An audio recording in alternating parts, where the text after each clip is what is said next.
आपण पाहत आहात जनहित प्रवर्तक वृत्तवाहिनी सिटी लाईन न्यूज. पाहत रहा. महावितरणाचा निष्काळजीपणा. खंडित वीज पुरवठ्याच्या निषेधार्थ शेतकरी धरणे धरो आंदोलन. राहुरी तालुक्यातील साताळ पंचक्रोशीतील शेतकरी बांधव, वीज ग्राहक व नागरिकांनी गेल्या काही दिवसापासून महावितरणाकडून शेतीसाठी होणारा वीज पुरवठा अत्यंत अनियमितता व सुरळीत होत नसून त्यामुळे शेतकऱ्यांचे मोठे नुकसान होत असल्याचा दावा करत महावितरणाच्या सातारा विभागाच्या आवारात सामाजिक कार्यकर्ते, सर्व पक्षीय पदाधिकारी कार्यकर्ते धरणे धरो आंदोलन सुरू केले होते. मागण्या मान्य होईपर्यंत आंदोलन सुरू राहणार असल्याचे सांगितले जाते. आंदोलक शेतकरी तसेच ग्रामस्थांनी केलेल्या मागण्याचे निवेदन महावितरणाच्या अभियंता किशोर पाटील तसेच विभागातील उपविभागीय अभियंता दिलीप गाडे यांना दिले आहे.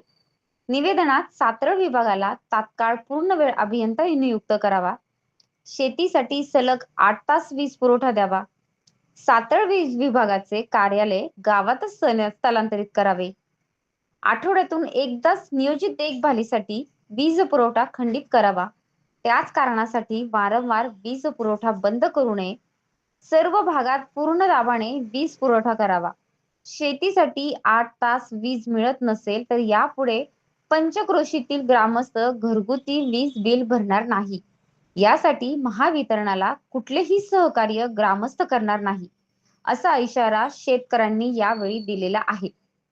आंदोलनस्थळी उपस्थित असलेल्या महावितरणाच्या अधिकाऱ्याकडून समर्पक तसेच ठोस उत्तरे न मिळाल्याने आंदोलन चालूच राहणार असल्याचे समजते. या आंदोलनात किरण कडू, बलराज पाटील, बाळासाहेब डुकरे, अमोल दिघे, अवधूत चोरमुंगे, परशुराम साबळे, नंदू कडू, बापू दिघे, संभाजी कडू, हर्षल कडू, संजय निधाणे, सागर डुकरे, कैलास पडघलमल, अण्णा अनाप, योगेश पडघलमल, दत्तू पडघलमल, बाळासाहेब डुकरे, संदीप डुकरे, माऊली अनाप, निखिल डुकरे, हरिभाऊ सिनारे, किरण अंत्रे तसेच परिसरातील सर्व पक्ष कार्यकर्ते व अनेक संघटनेचे पदाधिकारी, शेतकरी मोठ्या संख्येने उपस्थित होते. सिटी लाईन न्यूज साठी प्रतिनिधी सोमनाथ डोळे, सोनगाव. लोकांसाठी, लोकक्रांतीसाठी जनहित प्रवर्तक बनलेले निर्भीड, निपक्षपाती web portal, YouTube channel city line news like करा, कमेंट करा, सबस्क्राईब करा, बेल आयकॉनवर दाबून शेअर करायला विसरू नका.